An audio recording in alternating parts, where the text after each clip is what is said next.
বিয়াদবিতে বড় সেরা রে। জামাতের আমির বলতেছে, এদের উস্তাদ বলতেছে, এদের যাদের পিছনে রাজনীতি করে সেই নেতা বলতেছে আপনারা বক্তব্যের ক্ষেত্রে ভাষাগত সংযত রাখবেন, আবল তাবল বলবেন না। একদিন আগে আমিরে জামাত বুঝাইলো কি, আর একদিন পরে এই আন্তর্জাতিক চাপাবাজ আমির হামজা ডেলিভারিটা দিল কি? তার মানে বুঝা গেল হ্যাঁ বিয়াদবিতে বড় সেরা রে। কথা কোন ঠিক না বেঠে? সম্প্রতি একজন আলেম রাসূল করিম সাল্লাল্লাহু আলাইহি সাল্লামকে সংবাদ বাহক বোঝাতে গিয়ে সাংবাদিকের সাথে তুলনা করেছেন। বিষয়টি কতটুকু যৌক্তিক বলে মনে করেন? প্রথম কথা হলো যে নবী করিম সাল্লাল্লাহু আলাইহি সাল্লামের শানে, আল্লাহর শানে, দ্বীনের এ জাতীয় কোর ইস্যুগুলোতে কথা বলতে আমাদের অনেক ভেবেচিন্তে কথা বলতে হবে, অনেক দায়িত্বশীলতার পরিচয় দিতে হবে।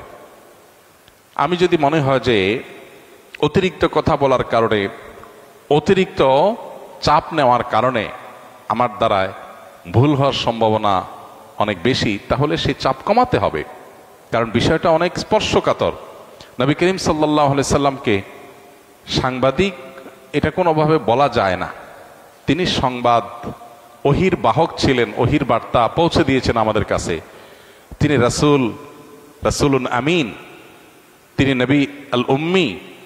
তাকে আল্লাহ তাআলা যে সমস্ত উপাধিতে ভূষিত করেছেন আমরা সেই উপাধিগুলো তাকে দেব। এর বাইরে আমরা নিজেরা কোনো উপাধি যদি দেই যে উপাধিটা তার শানকে ছোট করে, তাহলে সেটা তার শানের খেলাফ, তার শানের সাথে যায় না। মানুষ হিসাবে এরকম স্লিপ অফ টাং বা নবীকে সাংবাদিক বলছে জানা কি অন্যায় হয়ে গেছে। আল্লাহ তো বলছে নবী, তো বাংলা অর্থ তো সাংবাদিক। একসময় আমরা নবীকে নেতা বললে কিছু ভাই আফসোস করতেন, যাই কয় কি নবীর নেতা কইব, নবীকে নেতা বলা যাবে না।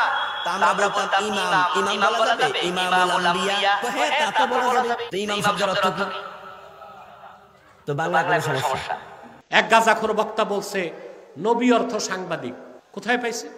আল্লাহ তার হাবিবের সামনে কথা বলার ক্ষেত্রে কি রকম শব্দ চয়ন করতে হয় এই জ্ঞান যার নাই, ওই রকম নরধম জাহান্নামের কীট ওয়াচ করার যোগ্যতা রাখে না। আর যারা ভুল করার পর ভুল স্বীকার করে না, তওবা করতে চায় না, তারা ইবলিসের উত্তরসূরি। তোমরা যে তিন বক্তা আছো, এত তার সিরা বক্তা তো বাংলাদেশের ইতিহাসে কেউ পায় নাই।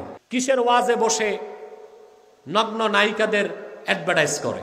আমার তো মনে হয় ফ্যান্সি ডিল খেলেও এত মাথা উলায় না। এটা হচ্ছে গাজার কুপ্রভাব।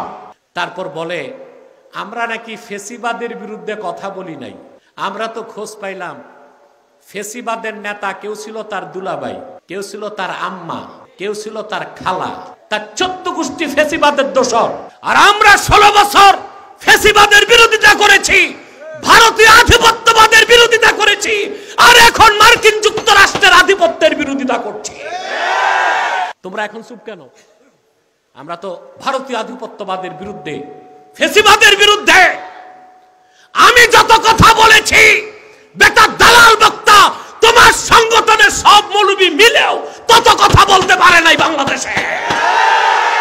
আল্লাহর বান্দা আল্লাহর যত বেশি পেয়ারা হয়, আল্লাহর কাছে তত বেশি